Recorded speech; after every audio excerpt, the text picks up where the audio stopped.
Langsung naik.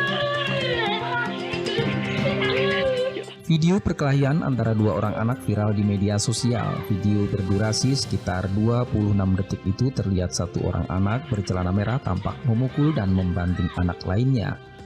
Peristiwa terjadi di Desa Pedet, Tuntang, Kabupaten Semarang. Dinas Pemberdayaan Perempuan dan Perlindungan Anak dan Keluarga Berencana Kabupaten Semarang yang mengetahui informasi ini langsung mengecek ke lapangan. Informasi yang dihimpun, kedua anak yang berkelahi masih sepupu. Mereka secara spontan merekam aksi perkelahian itu kemudian mengunggahnya di akun WhatsApp pribadi. Petugas menyayangkan sejumlah akun media sosial yang memberikan narasi tidak benar. Pihak keluarga merasa tak ada yang dirugikan serta memilih tidak melanjutkan kasus ini ke jalur hukum. Bahkan kedua anak yang di video perkelahian tersebut kini sudah kembali bermain bersama.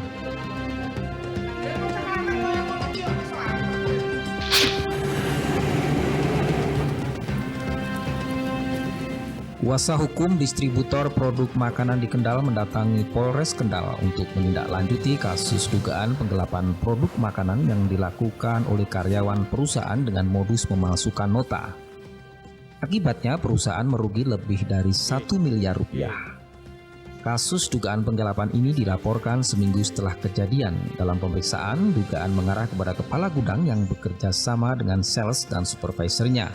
Karena saat ditanya petugas, ia selalu menjawab lupa, bahkan nama sopir dan ciri-cirinya juga lupa.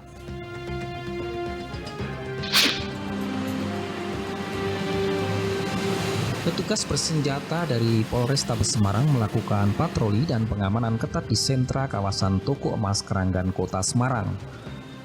Tim menyusuri seluruh toko emas di kawasan tersebut secara rutin. Hal ini dilakukan untuk memberi rasa aman dan nyaman kepada masyarakat.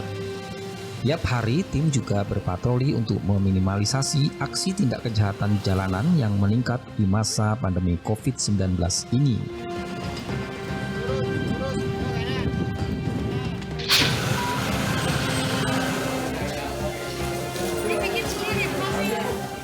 Menjelang Lebaran, Bupati Kendal Mirna Anissa menggelar sidak di sejumlah pasar tradisional untuk mengecek langsung harga sembako di tingkat pedagang.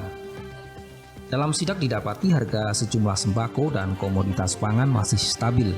Hanya beberapa barang yang mengalami kenaikan, seperti bawang merah yang harganya mencapai Rp45.000 per kilogram akibat stok menipis.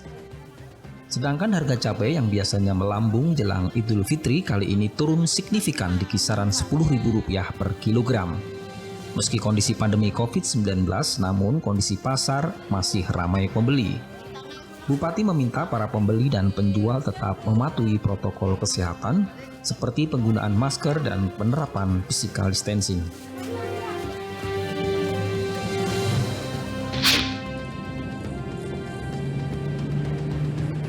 Pemerintah Kabupaten Purworejo mengeluarkan aturan tentang kewajiban warga memakai masker saat beraktivitas di luar rumah. Aturan tersebut dikeluarkan Bupati melalui Perbup nomor 27 tahun 2020 tentang percepatan penanganan COVID-19 di Kabupaten Purworejo. Warga yang tak mematuhi aturan akan dikenakan denda Rp50.000. Tujuan pemberian sanksi ini untuk memberi efek jera bagi masyarakat sehingga penyebaran virus corona dapat dihentikan. Satuan Polisi Pamong Praja akan terus berpatroli ke titik-titik berkumpulnya massa. Pemkab Purworejo juga telah melakukan pengaturan jarak di pasar tradisional serta menutup kawasan alun-alun.